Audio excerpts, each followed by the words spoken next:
OBD de trouble code description technique shift solénoïde performance, stock off. Qu'est-ce que cela signifie?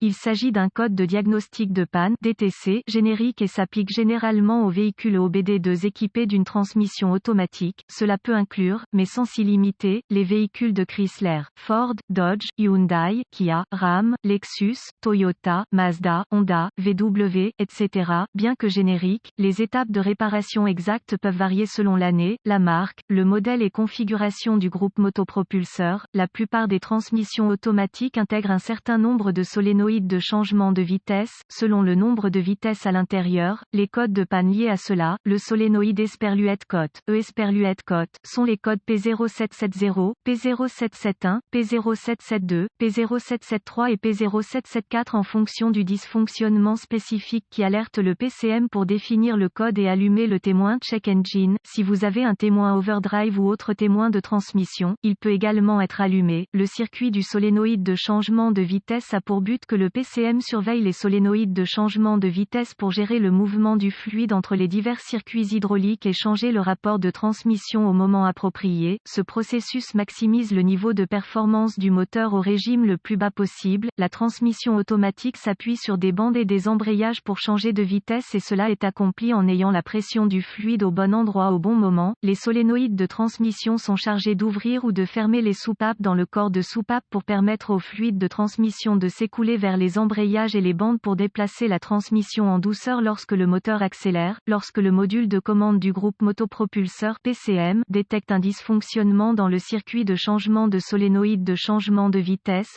une variété de codes peuvent être déclenchés en fonction du véhicule spécifique, de la transmission et du nombre de vitesses incorporées dans la transmission automatique spécifique. Dans ce cas, le code de panne P0771 OBD2 est associé à un problème de performance détecté ou à une situation bloquée dans le circuit du solénoïde de changement de vitesse Esperluette Code, Esperluette Code, exemple de solénoïde de décalage. Quelle est la gravité de ce DTC?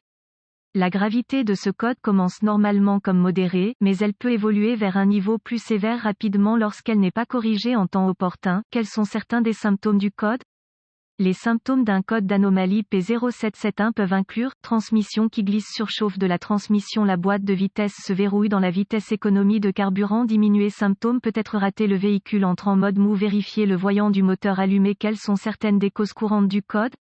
Les causes de ce code de transmission P0771 peuvent inclure niveau de liquide insuffisant, liquide sale ou contaminé, filtre de transmission sale ou obstrué, corps de valve de transmission défectueux, passages hydrauliques restreints, la transmission a une défaillance interne, solénoïde de changement de vitesse défectueux, connecteur corrodé ou endommagé, connecteur défectueux ou endommagé, PCM défectueux. Quels sont certains dépannages P0771 pas?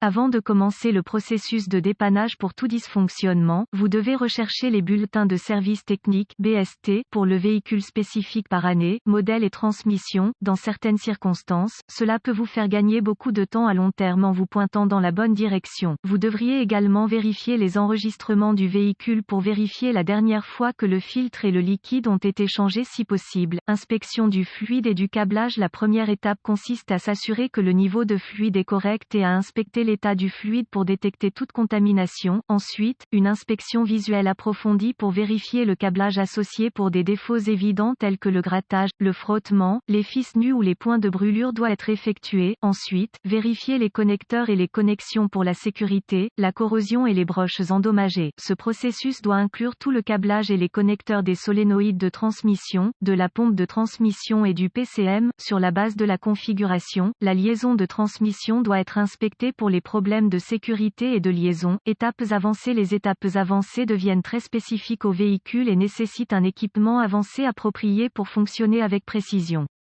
Ces procédures nécessitent un multimètre numérique et les références techniques spécifiques au véhicule. Les exigences de tension seront très basées sur l'année et le modèle spécifique du véhicule. Vous devez suivre le tableau de dépannage spécifique à votre véhicule. Contrôle de continuité. Les contrôles de continuité doivent toujours être effectués avec l'alimentation coupée du circuit et les lectures normales pour le câblage et les connexions doivent être de 0 ohm de résistance, sauf indication contraire par les données techniques. La résistance ou l'absence de continuité est une indication de câblage défectueux qui est ouvert ou court-circuité et doit être réparé ou remplacé. Quelles sont les réparations courantes pour ce code? Remplacement du liquide et du filtre réparé ou remplacer un solénoïde de changement de vitesse défectueux réparé ou remplacer le corps de soupape de transmission défectueux réparé ou remplacer la transmission défectueuse transmission affleurante pour nettoyer les passages nettoyer la corrosion des connecteurs réparés ou remplacer le câblage clignotant ou remplacer PCM. Espérons que les informations contenues dans cet article ont été utiles de vous orienter dans la bonne direction pour corriger le problème avec votre code d'erreur de circuit de solénoïde de décalage. Cet article est strictement informatif et les données techniques et les bulletins de service spécifiques à votre véhicule doivent toujours être prioritaires.